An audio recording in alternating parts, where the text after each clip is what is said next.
আসসালামু আলাইকুম, মুন্নিভার্সে সবাইকে স্বাগতম। আজকে আমি দেখাবো কিভাবে ঘরে বসে রেস্টুরেন্টের স্টাইলে চিকেন চাপ বানানো যায়। তো চলেন শুরু করি। প্রথমে কয়েক টুকরা মাংস নিয়ে নিব, তারপর এর মধ্যে আস্তে আস্তে করে সব ধরনের মশলা দিয়ে দিব। পেঁয়াজ, রসুন, আদা বাটা, লবণ, হলুদ, মরিচের গুঁড়া, জিরার গুঁড়া, টমেটো সস, টক দই, সব ধরনের মশলা দিয়ে সুন্দর করে মাখিয়ে নিব। এমনভাবে মাখাইতে হবে যাতে মশলাগুলা সব মাংসের মধ্যে ঢুকে যায়।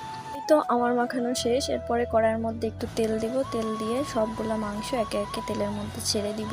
এপিট ওপিট করে সুন্দর করে লাল লাল করে ভেজে নিব।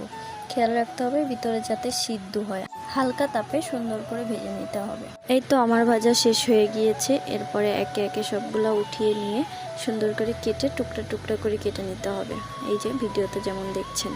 এরপরে ওই তেলের মধ্যে আর একটু পেঁয়াজ কুচি, মরিচ কুচি দিয়ে সুন্দর করে নেড়ে চেড়ে লাল লাল করে ভেজে নিতে হবে।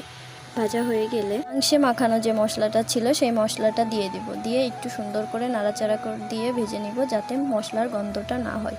এরপরে একে একে আমি দিয়ে দিব মরিচ, হলুদ, লবণ, সব কিছুর গুঁড়া পরিমাণ মতো দিয়ে হালকা একটু পানি দিয়ে সুন্দর করে কষিয়ে নেব। এরপরে টমেটোর সসটা দিয়ে দিব। টমেটোর সস দিয়ে আবারও সুন্দর করে নেড়ে চেড়ে একটু সুন্দর করে কষিয়ে নেব। কষানো হয়ে গেলে এর মধ্যে দিয়ে দিব সেই মাংসগুলা দিয়ে আবারও সুন্দর করে নেড়ে চেড়ে নিতে হবে। মাংসের সাথে মশলাটা মেশানো হয়ে গেলে এরপর আর একটু ভাজা ভাজা করতে হবে। ভাজা ভাজা করে এর মধ্যে আস্তে আস্তে করে টমেটো কুচি দিয়ে দিব লেবুর রস।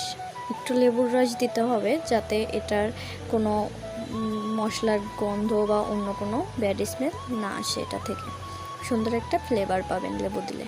এর মধ্যে আমি আবার একটু তেঁতুল ব্যবহার করেছি, আপনারা এখানে জলপাইও দিতে পারেন, কোনো সমস্যা নাই, জলপাইয়ের আচার থাকলে দিতে পারেন। সর্বশেষ একটু ধনিয়া পাতা দিতে হবে আর একটু সরিষার তেল।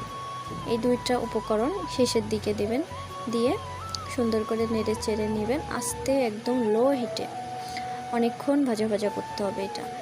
এই তো আমার হয়ে গিয়েছে চিকেন চাপ। বিশ্বাস করেন রেস্টুরেন্টের থেকে 100 গুণ ভালো হয়েছে। আপনারা একদিন হলেও বাসায় বানিয়ে খাবেন, তাহলে রেস্টুরেন্ট থেকে আর কিনে খেতে হবে না। এখন থেকে বাসায় বানিয়ে খেতে পারবেন এরকম সুস্বাদু চিকেন চাপ। দেখেই মনে হচ্ছে কতটা সুস্বাদু এবং লোভনীয় হয়েছে।